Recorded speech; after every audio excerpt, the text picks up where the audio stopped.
Coffee पर Kurukshetra show में मेहमानों द्वारा व्यक्त की गई राय और कमेंट्स उनके निजी विचार हैं। मेहमानों की राय को इंडिया टीवी या शो के होस्ट की राय न मानी जाए। इंडिया टीवी का मकसद किसी भी व्यक्ति या वर्ग की भावना को ठेस पहुंचाना नहीं है।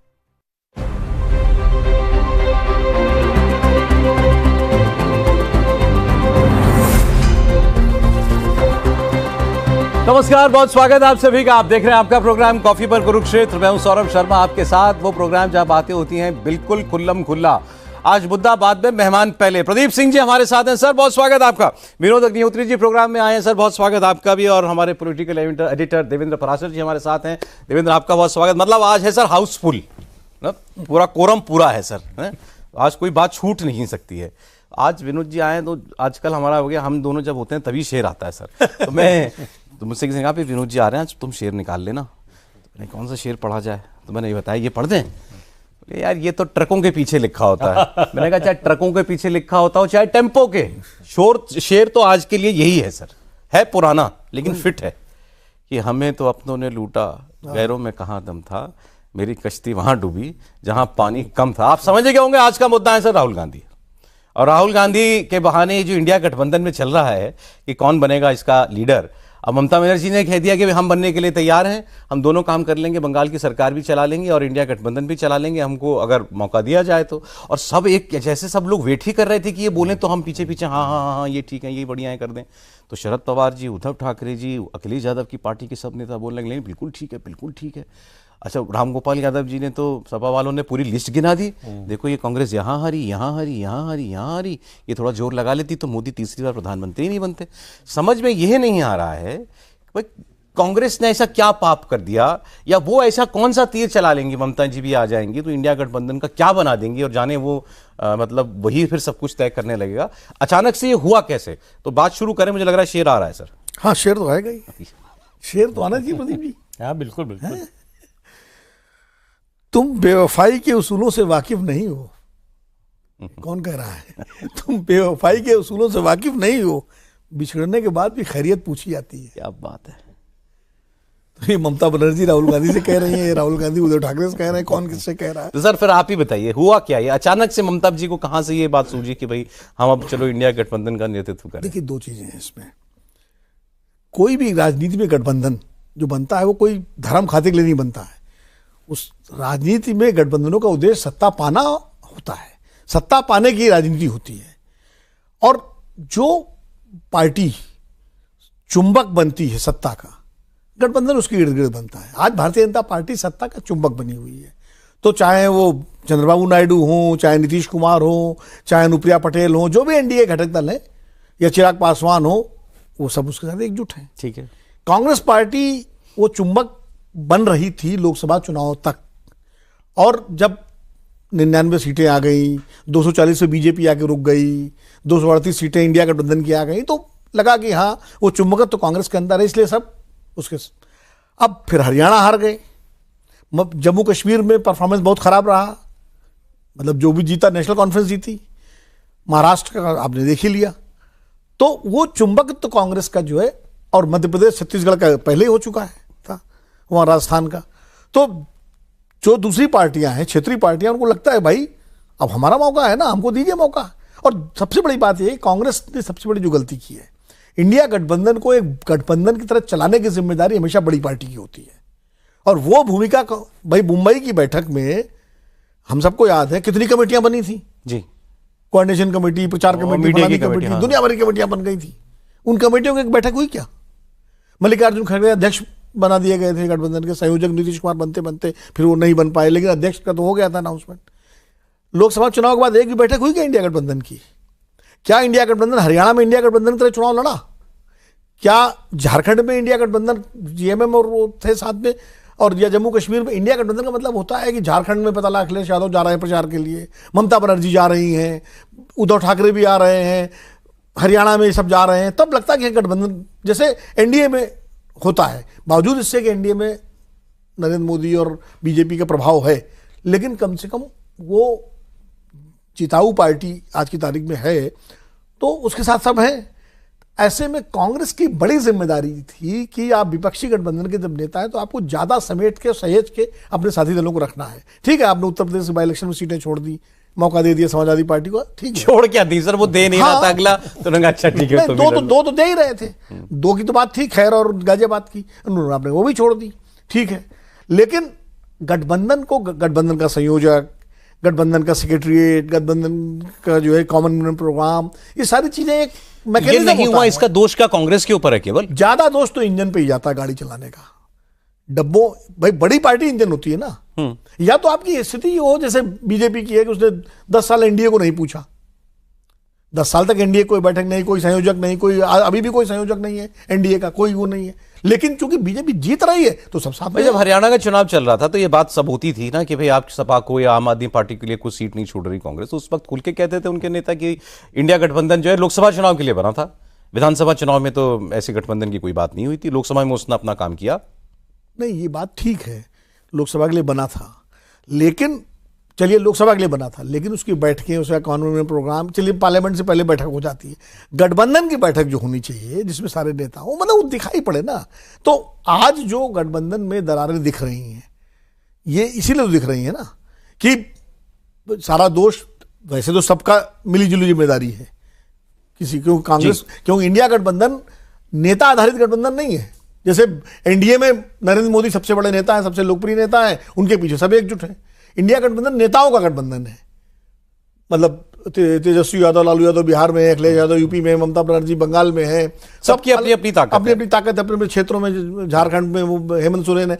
तो जब नेताओं का गठबंधन है तो नेताओं की सामूहिक जिम्मेदारी भी है और बड़े दल की ज्यादा बड़ी जिम्मेदारी है। ममता बनर्जी ने तो ये कहा कि हमने बनाया था इंडिया गठबंधन, अब जो लोग अभी तक चला रहे हैं इनसे अगर नहीं चल रहा, नहीं संभल रहा तो बता दें हमको, हम तैयार हैं उसके लिए। अचानक उनको इतना इंटरेस्ट क्यों है इंडिया गठबंधन में? नहीं, वैसे तो लोकसभा चुनाव में तो वो खुद ही नहीं रही गठबंधन में, बस पश्चिम बंगाल में कांग्रेस को कुछ नहीं समझा, लेफ्ट को कुछ नहीं समझा, उपचुनाव में नहीं दिया, उपचुनाव में नहीं दिया। आपको इसकी पृष्ठभूमि समझनी पड़ेगी। ममता बनर्जी की जहां तक बात है, ममता बनर्जी को राहुल गांधी की लीडरशिप कभी मंजूर नहीं थी। वो कांग्रेस में अगर किसी की लीडरशिप मानने को तैयार थी तो सोनिया गांधी। आप उनके बयान सुनिए, हमेशा कहती हैं सोनिया जी को लीडर मानने को तैयार है। बात करने आएंगी दिल्ली तो सोनिया जी से बात करने जाएंगी, वहाँ राहुल गांधी भी आ जाए वो अलग बात है।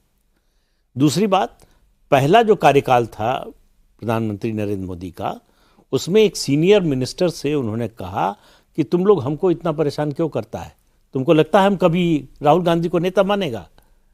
बीजेपी के नेता से कहा? हाँ, अच्छा, मंत्री से कहा, सीनियर कैबिनेट मिनिस्टर से कहा। तो वो राहुल, और उसके बाद त्रिपुरा का पहला चुनाव याद कीजिए, मतलब मोदी के आने के बाद का, उसमें ममता बनर्जी ने राहुल गांधी को फोन किया कि अलायंस होना चाहिए, कांग्रेस और तृणमूल को मिलकर लड़ना चाहिए। राहुल गांधी ने उसके बाद कोई जवाब नहीं दिया। ये बात ममता बनर्जी ने अपनी प्रेस कॉन्फ्रेंस में चुनाव के बाद कहा, मतलब कोई सीक्रेट बात नहीं है कि बंद कमरे में हो गई और किसी को मालूम नहीं और अंदाजा लगा रहे हैं सब लोग इसका। उन्होंने प्रेस कॉन्फ्रेंस में ये बात कही। तो राहुल गांधी की लीडरशिप को लेकर विश्वास गठबंधन के किसी साथी दल में नहीं। राहुल गांधी के सामने एक बहुत बड़ा मौका था जब ये गठबंधन बना कि अपनी नेतृत्व क्षमता को वो दिखाएं और लोगों को मजबूर कर दें कि देखिए अगर आगे बढ़ना है, मोदी से मुकाबला करना है, बीजेपी से लड़ना है, तो मैं ही उसका नेतृत्व कर सकता हूं।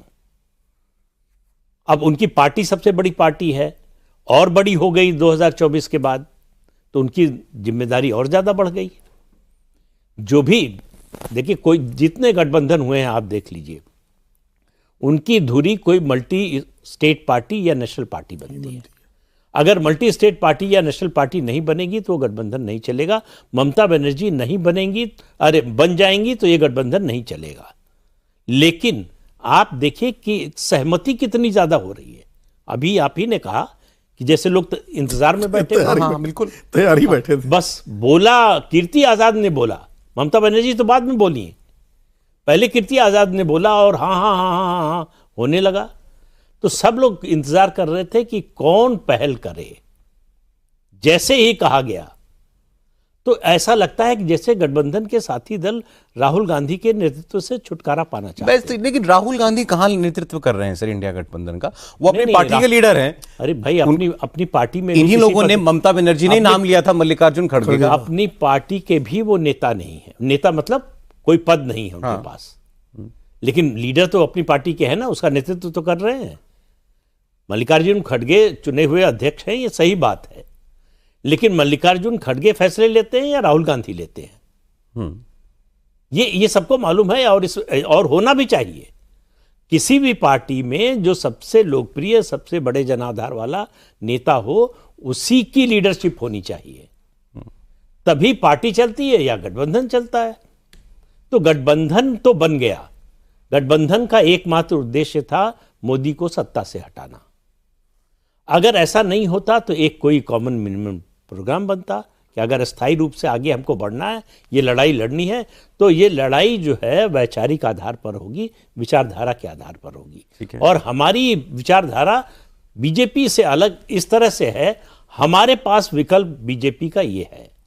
तो पॉलिसी के टर्म में कोई विकल्प आता गठबंधन की ओर से, वैचारिक आधार पर कोई विकल्प आता, ऐसा कुछ नहीं हुआ। लगा उस समय गठबंधन के साथी दलों को कि माहौल बीजेपी के खिलाफ है, हम तो सरकार में आ ही रहे हैं, तो जो है सरकार में जब हम जीत जाएंगे चुनाव तो तय कर लेंगे, सिर्फ एक चीज तय करनी है, प्रधानमंत्री कौन होगा, और कुछ तय करना ही नहीं है। उसके बाद प्रधानमंत्री तय हो गया, सरकार बन जाएगी, फिर सरकार में किसकी कितनी हिस्सेदारी होगी ये तय हो जाएगा, किसके कितने एमपी आए, लेकिन सरकार तो बनी नहीं। तो अब सवाल यह है कि किसी के सर पर तो ठीकरा फोड़ना है। तो क्षेत्रीय दलों का यह कहना है कि कांग्रेस की जिम्मेदारी थी कि जहां उसका बीजेपी से सीधा मुकाबला है, वहां वो अपनी परफॉर्मेंस बीजेपी से बेहतर करे, या जो पिछली परफॉर्मेंस है उसकी उससे बेहतर करे, वहां इंप्रूवमेंट दिखाए। क्षेत्रीय दल कह रहे हैं कि भाई बीजेपी से तो हम ही लड़ रहे हैं, हम ही रोक रहे हैं। ममता बनर्जी जो कह रहे हैं गलत नहीं कह रही है कि पश्चिम बंगाल में हमने रोका बीजेपी को, और अभी उपचुनाव हुए 6 की 6 वो जीत गई सीटें, तो उससे उनका उत्साह और बढ़ा हुआ है।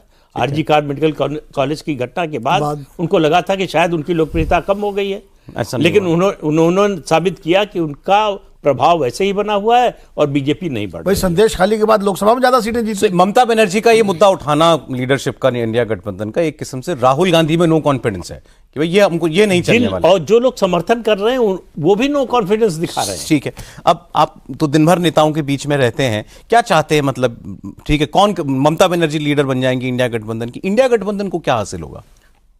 सौरभ, पूर्वांचल में एक बड़ी कहावत है प्रचलित की कमजोर की लुगाई पूरे गांव की भौजाई। गठबंधन की जो पॉलिटिक्स चलती है ना, वो इसी रूप में मजे लेने वाली कि जैसे जब तक आप मजबूत हैं तब तक सब कोई आपके नीचे, जैसे आप कमजोर हुए बाकी लोग आपसे मजे लेने शुरू करते हैं। इस केस में ममता बनर्जी के बारे में जब आज मैंने पूछा तो मुझे ज़्यादा सेंस यही मिल रहा था कि वो मजे ले रही हैं।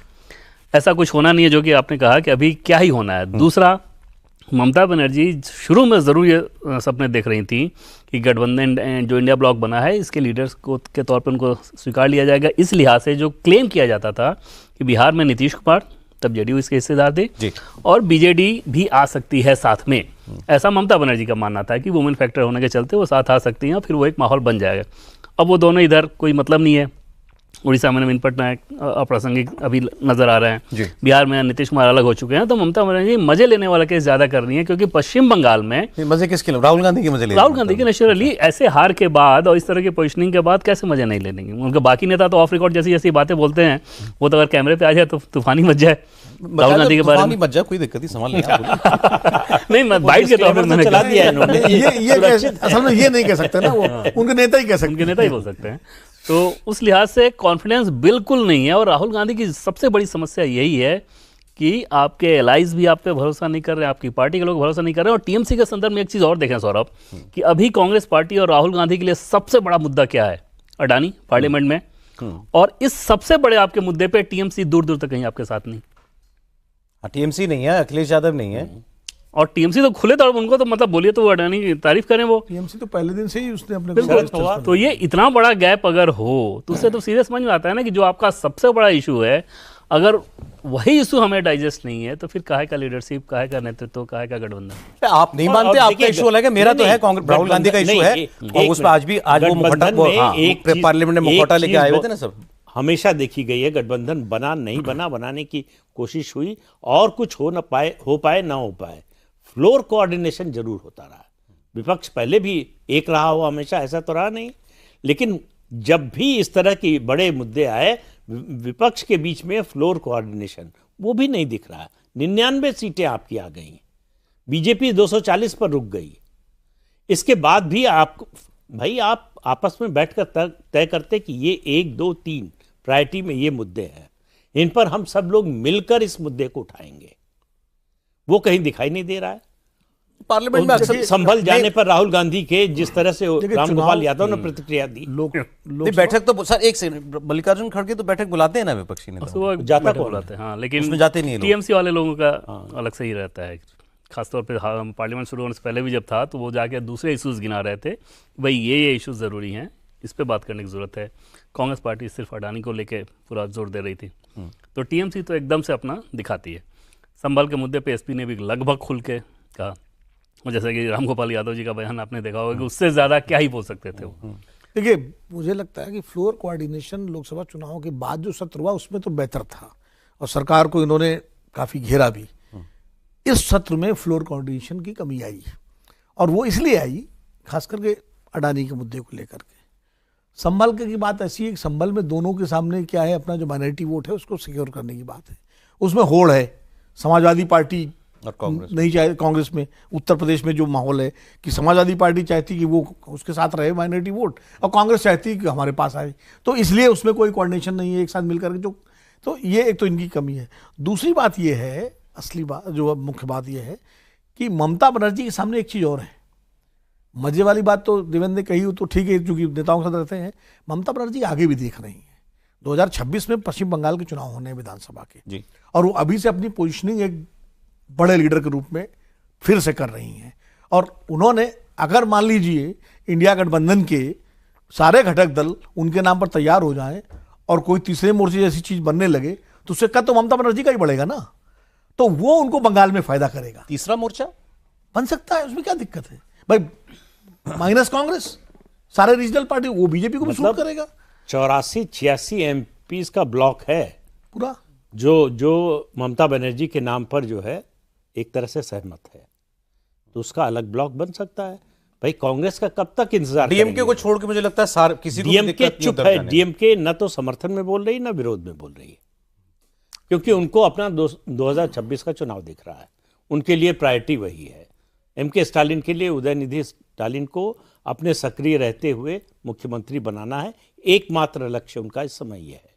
नेशनल पॉलिटिक्स में इस समय उनका ज्यादा इंटरेस्ट नहीं है। तो उनका तो वहां ममता बनर्जी, कांग्रेस अच्छी एलाई है उनकी वहां पे। हाँ, ममता बनर्जी 2021 के चुनाव के बाद से ही कोशिश में है कि नेशनल पॉलिटिक्स में उनकी भूमिका बढ़े।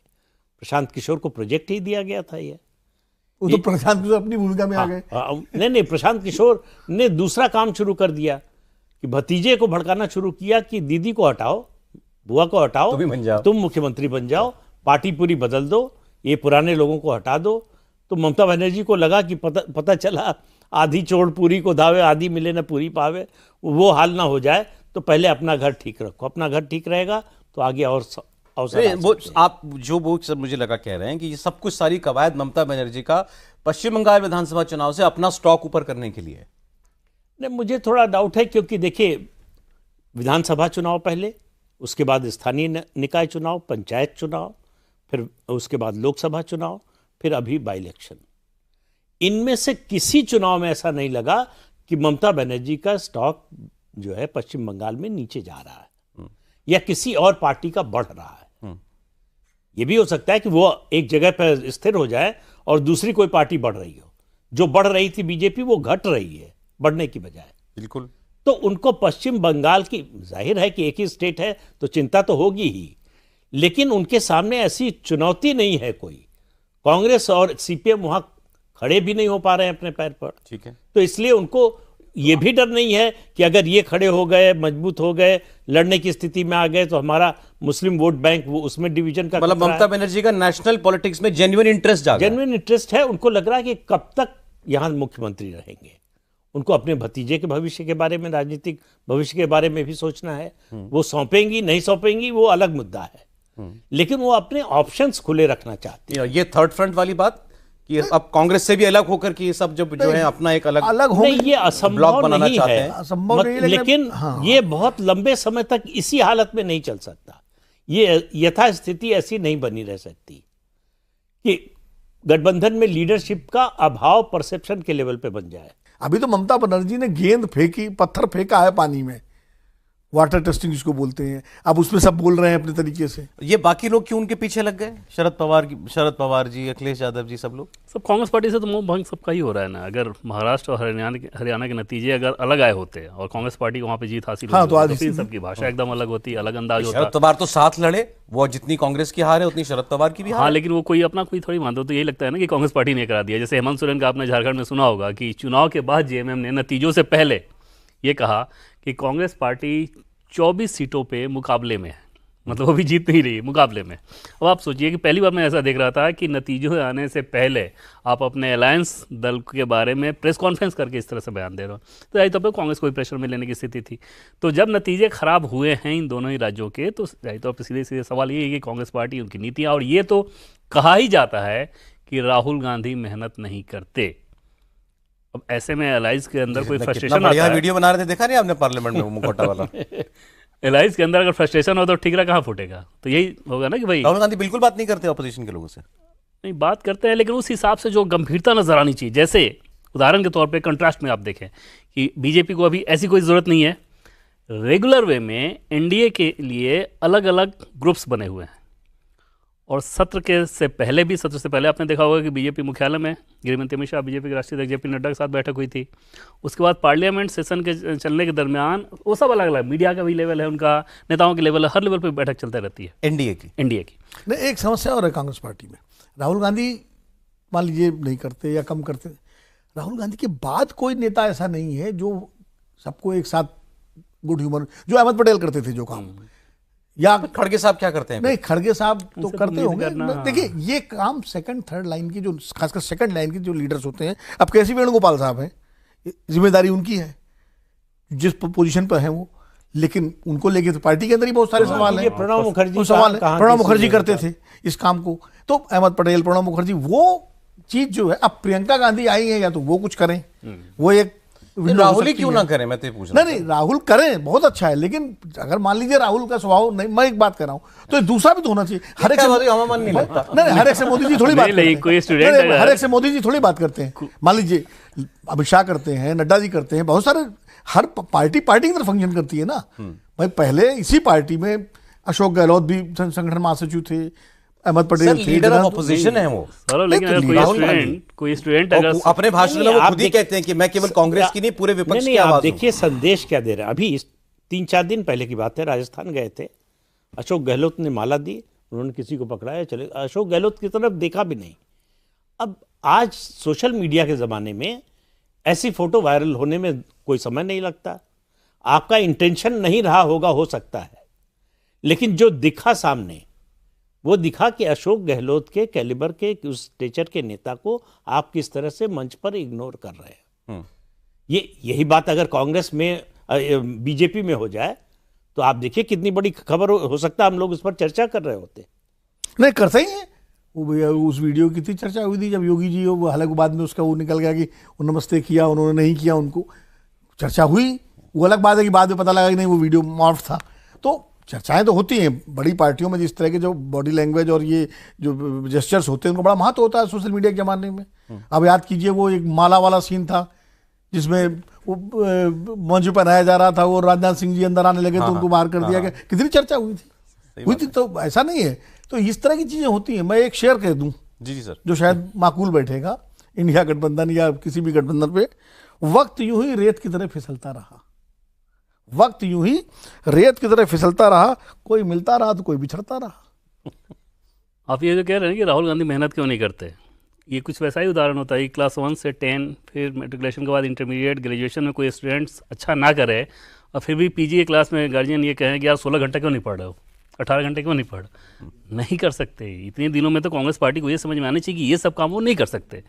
तो यही जो दूसरा सवाल है कि कौन कर सकता है, तो केशव वेणुगोपाल, जिम्मेदारी उनकी होनी चाहिए, लेकिन उनकी पर्सनैलिटी बिल्कुल ऐसी नहीं है। वो नहीं कर सकते। जैसे हम लोग वो कर अभी सके। पिछले दिन डीप ये स्टेट की काम बात कर रहे हैं। प्रियंका गांधी कर सकती जी। है। अब अगर कोई डीप स्टेट है, जैसे अभी बहुत लोगों ने कहा कि भाई अमेरिका में जो बाइडेन जो हैं वो अब फिजिकली फिट नहीं है और वो एक्चुअली एडमिनिस्ट्रेशन रन नहीं करते। ये बहुत लोगों ने खुलकर अमेरिका के चुनाव में कहा वो एक किस्म से डमी है, लेकिन उनको प्रॉप अप करके रखा गया है।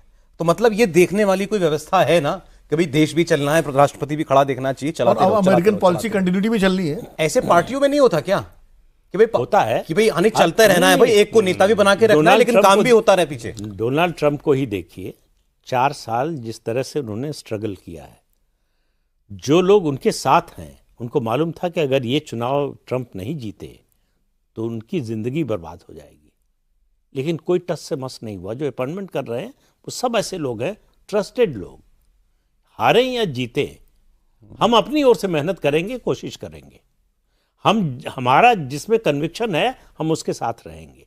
कांग्रेस को ऐसे लोगों की जरूरत है जो नहीं है, और इसमें बड़ा योगदान जो है वो राहुल गांधी के स्वभाव का है। मैं आप ही की बात कह रहा हूं और इनकी जहां से इन्होंने अपनी बात खत्म की वहां से। अब अगर कांग्रेस ने राहुल गांधी को अपना लीडर मान लिया है, इन्हीं के पीछे चलना है, इन्हीं के उठाए मुद्दे हमें उठाने हैं, तो भाई राहुल गांधी को नेता भी बना के रखो और बाकी काम भी करते रहो, मैं गठबंधन के काम मैं- भी होते मैं रहे। एक उदाहरण तो वो देता फिर नीचे वाले लोग तय करें उस बात को। और अब इसका एक सबसे बड़ा उदाहरण है, प्रदीप जी को तो बहुत अच्छी तरह पता होगा, अटल जी के जमाने की बात है। अटल जी सब कुछ थोड़ी करते थे, नेता थे वो।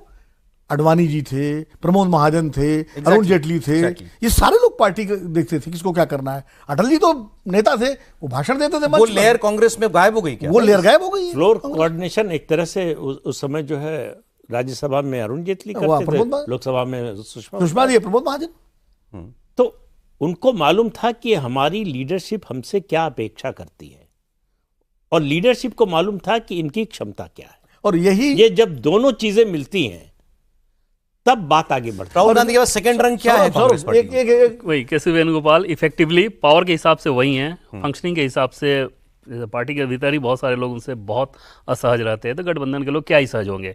और जो उदाहरण हम लोग देख रहे हैं दूसरी पार्टी में, कांग्रेस में ही देखेंगे कि सोनिया गांधी को हाँ, जिस वही प्रकार मैं से कह रहा हूं। कांग्रेस के सिस्टम ने शानदार तरीके से पेश किया। भाई आपने 10 साल अच्छा वर्ड दिया, सिस्टम। तो वो सिस्टम के लोग कांग्रेस का सिस्टम इस लिहाज से अच्छा, उसमें भी सिस्टम की जब मैं बात पूछता हूँ कांग्रेस पार्टी में कि भाई वो क्यों नहीं हो पा रहा है, जैसे हार के बाद कोई मंथन, कोई बैठक, कोई डिसीजन लेना, तो अल्टीमेटली जाता यही है कि आज जब राहुल गांधी इस तरीके से हैं तो क्या ही होगा। भाई देखिए, सोनिया गांधी जब लीडर बनाया कांग्रेस पार्टी ने, तो तमाम सारे नेता उनके साथ थे। भाई अहमद पटेल, अंबिका सोनी, जनार्दन द्विवेदी, दिग्विजय सिंह, अशोक गहलोत, गुलाम नबी आजाद, ये सारे नेता थे जो अपने अपने तरीके से भूमिकाएं निभाते थे। और सोनिया गांधी को बिल्कुल एक लीडर के रूप में बना के रखा। उनकी भारतीयता, उनका पूरा कितना प्रोजेक्शन किया, और 10 साल सरकार चली और 20 साल सोनिया गांधी अध्यक्ष रही। सर कितना बड़ा काम कर दिया, लगभग असंभव को संभव कर दिया। एक विदेशी मूल की महिला को आपने भारत की नेता के तौर पे एक्सेप्ट करा दिया। तो कितना वो सारे लोग थे उस वक्त। और प्रणब मुखर्जी थे। हमारे यहाँ कहते हैं जो तेल है उन्हीं से तेल निकालना है। हाँ। कांग्रेस में लोग तो है ना भाई। अगर केसी वेणुगोपाल साहब, मैं किसी क्रम में नहीं बोल रहा हूँ, जो दिखते हैं जयराम रमेश हैं, केसी वेणुगोपाल हैं, प्रियंका गांधी आ गई हैं अब, या सुरजेवाला साहब अगर किसी भूमिका में हो तो, या उनकी जो मीडिया टीम है, ये सब क्या है? प्रियंका गांधी के आने के बाद सौरभ, तिल वाले तिल हैं। प्रियंका गांधी के आने के बाद लेकिन कहते सौरभ रहिए। उम्मीद कर सकते हैं, प्रियंका गांधी के आने के बाद उम्मीद कर सकते हैं कि कांग्रेस की फंक्शनिंग में बहुत बदलाव आना चाहिए। नहीं, लेकिन प्रियंका जी को भी सही लोगों का चयन करना पड़ेगा। उत्तर प्रदेश में कांग्रेस की जो ट्रैक रही एक है, छोटे मामले मैंने वो तो देखा ऐसी कोई उम्मीद नहीं बनी कि अभी पार्लियामेंट बड़ा में वो बदलाव आ जाए भाई, तो बात अलग है। उत्तर प्रदेश की जो कांग्रेस की स्थिति रही है उससे बहुत निराशा रही है। इसलिए प्रियंका जी को अगर जिम्मेदारी मिलती है तो उनको सही लोगों का, ऐसे लोगों का चयन करना पड़ेगा जो इन सब चीजों का अंजाम। और ऐसे लोग हैं कांग्रेस में, लेकिन साइड लाइन है। मैं 4 नाम अभी गिना दूं आपको। प्लीज बताइए, बताइए सर। नहीं, मैं जानना चाह रहा हूँ सर, हैं लोग ऐसे कांग्रेस में? हाँ, बताता हूँ। भाई मोहन प्रकाश हैं, हरिकेश बहादुर हैं, ये सारे लोग हैं। अभी आपके जो है, अब तो चले गए बीजेपी में सुरेश पचौरी जो थे। ऐसा नहीं है, जो लोग इस तरह मैनिपुलेशंस में और लोगों को संभाल के रखने में थे, उनको आपने साइड लाइन रख कर रखा हुआ है। और भी कई लोग हैं। नहीं लेकिन उनको साइडलाइन करने कि जिम्मेदारी राहुल गांधी की जिसकी भी हो, मैं तो बहुत पहले से नहीं तो फिर ये लोग क्या करते हैं? जनार्दन- अशोक गहलोत जी कहाँ हैं? छत्तीसगढ़ वाले भाई कहाँ सचिन हैं? पायलट को आप जिम्मेदारी दीजिए। सचिन पायलट हैं, हुड्डा जी अच्छे कहाँ नेता हैं? हैं। अब तो चुनाव भी निकल गया हुड्डा जी का। उनमें से कौन कितनी सुनता है, ये भी तो देखिए ना कि कांग्रेस की लीडरशिप की हुड्डा जी कितना सुनते हैं, सचिन पायलट कितना ही सुन लेते हैं, नहीं, एक सचिन सीमा तक पायलट ही को न भी तो करता है जिम्मेदारी लोग। दीजिए आप। दूसरा, जैसे प्रियंका गांधी के बारे में मैंने सौरभ जी ये कहा कि हाउस में आने के बाद छठे दिन ही गृह मंत्री अमित शाह से वो मिलने गई थी। हाँ, उस समय जैसे सिर्फ वायनाड का मसला था, लेकिन कांग्रेस पार्टी के केरल से या अलाइज के जो भी सांसद थे सबको उन्होंने फ़ोन कराया, सबको बोला कि चलना है साथ में, वायनाड का मसला है। फिर गृहमंत्री अमित शाह से मिलने गई। ये अलग बात है कि जब मिलने गई तो वहाँ पे जो सोर्सेज के द्वारा हमें जानकारी मिली, जो इतने सारे सांसद थे उनमें से ही एक ने बताया कि जब उन्होंने डिमांड रखा तो गृहमंत्री जी का ये कहना था कि शायद आपको, क्योंकि 6 दिन ही हुए सांसद बने हुए, तो पूरी प्रक्रिया की आपको जानकारी नहीं है। इस तरह की जो डिमांड आती है स्टेट गवर्नमेंट के थ्रू सेंट्रल गवर्नमेंट के पास आती है, सांसद आके नहीं करते और केंद्र सरकार उसमें कुछ नहीं कर सकती। स्टेट गवर्नमेंट की तरफ से आता है और फिर सेंट्रल गवर्नमेंट उस पर रिस्पॉन्ड करती है, जो कि ऑलरेडी कर चुकी है। सारा डिटेल में भेजूंगा। लेकिन वहाँ पे ये दिखा कि प्रियंका गांधी एक पूरे प्रॉपर initiative डेलीगेशन लिया। को लेकर जा रही हैं। नहीं, ये अच्छा इनिशिएटिव हाँ। था। एक लीडर, एक एमपी चुन के आप आई हैं और आप बिल्कुल। होम मिनिस्टर के पास जा रही हैं, तो ये बहुत अच्छा इनिशिएटिव था उनका। और ये पहली बार ऐसा हुआ कि गांधी और परिवार कोई व्यक्ति प्रक्रिया की जानकारी हो ना हो, लेकिन उन्होंने मैसेज तो दे दिया ना। वो ये देश में भी दिया, वायनाड में बाहर भी निकले, बयान वान भी दी एकदम खुल के कि हाँ भाई हमने ये चीज़ मांगा है, ये चीज़ कहा है। वो मिसिंग है राहुल गांधी में। राहुल गांधी ने भी एक समय में इस तरह का इनिशिएटिव लिया था जब वो किसानों के मुद्दों को लेकर प्राइम मिनिस्टर से मिलने गए थे या मोदी जी से मिले थे जाकर के। लेकिन ये चीजें लगातार अगर आप करें और जारी रखें कंटिन्यूटी में, तब उसके असर होता है। अब एलओपी संसद सत्र के पहले दिन ही गायब हो तो क्या ही एलाइज में मैसेज जाएगा, किस तरह से, कौन सी एकजुटता आप दिखा पाएंगे? फिर उस दिन चर्चा का विषय यही था कि कैसे हो रहा है ऐसा। मतलब राहुल गांधी सत्र ने शुरू होने से पहले स्ट्रेटजी सेशन हमेशा जो है विपक्ष का होता है कि हम किन मुद्दों पर सरकार को घेरेंगे, कौन मुद्दा, अगर गठबंधन है तो कौन मुद्दा कौन सी पार्टी का कौन सा नेता उठाएगा, उसको किस तरह का समर्थन देना है, उसके सपोर्ट में कौन बोलेगा, ये सब चीज़ें पहले से तय होती हैं। ऐसा नहीं होता हाउस की प्रोसीडिंग शुरू हुई और कोई एक खड़ा हो गया बोलने के लिए। तो इस सब का कोऑर्डिनेशन की बात कीजिए, प्लानिंग की बात कीजिए, स्ट्रेटजी की बात कीजिए, इस सब का अभाव है, कहीं दिखाई नहीं देता है। और जिद पे मुद्दे तय मत कीजिए। ये जैसे कांग्रेस पार्टी और राहुल गांधी की सबसे बड़ी समस्या यही नजर आ रही है ना कि जिद पे मुद्दे आपने तय कर लिया कि अडानी, अब आपके एलाइज ही अगर सहमत नहीं हो पा रहे हैं तो कैसे आपको लगता है कि हाँ इशू ऐसा होगा? देखिए, एक चीज और है, राहुल गांधी को लेकर तो हम लोग तमाम सारी आलोचना कर रहे हैं, लेकिन जो नेता उनके साथ हैं इस समय, जो हेल्म ऑफ द अफेयर्स में है, ये उनकी भी जिम्मेदारी बनती है कि अपने नेता के साथ लगातार संवाद करें और इन सब चीज़ों पर बात करें उनसे। लेकिन समस्या क्या है कि नेता ने जो कह दिया है हमें उसी को टो करना है, हमें उसके बारे में बात ही नहीं करनी। मैं एक उदाहरण देता हूँ, बांग्लादेश कैसे मुद्दा है इतना बड़ा। अब बांग्लादेश के मुद्दा कायदे से कांग्रेस पार्टी के अंदर अगर कोई स्ट्रेटेजिशियन अच्छा रणनीतिकार होता तो वो भारत सरकार को कटघरे में खड़ा कर देता, सवालों घेरे में। भाई 2014 तक चाहे बांग्लादेश में कोई भी सरकार रही हो, एक 6 दिसंबर 1992 को छोड़ करके उसके बाद कुछ मंदिर तोड़े गए थे, हिंदुओं पे इतने हमले कभी नहीं हुए, 2014 के बाद हुए।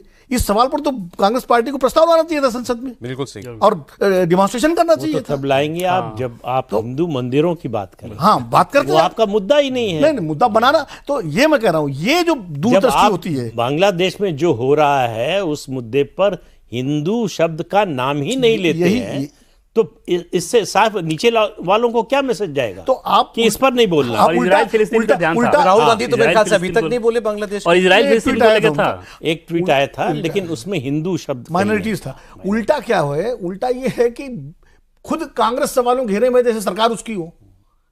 सवाल कांग्रेस, मतलब जिस मुद्दे पर आप सरकार को घेर सकते हो उस पर आप खुद घिरे हुए हो, तो ये रणनीति किसकी? कांग्रेस के लोग कुछ कभी बातचीत में ऐसे कहते हैं क्या? मैं नाम लेने को नहीं कह रहा हूँ कि नहीं यार राहुल जी समझ नहीं रहे, मुद्दा वही मुद्दा बार बार बहुत। और ये पहला नहीं है, ये पहला केस नहीं है, अभी भी कह रहे हैं। और इसके पहले के भी जो इशूज़ थे, जैसे चौकीदार चोर है टाइप, इस तरह के इशूज़ को लेके इसको एकदम सेंट्रल स्टेज पे रखते हैं कि ये हमारा प्रमुख मुद्दा है।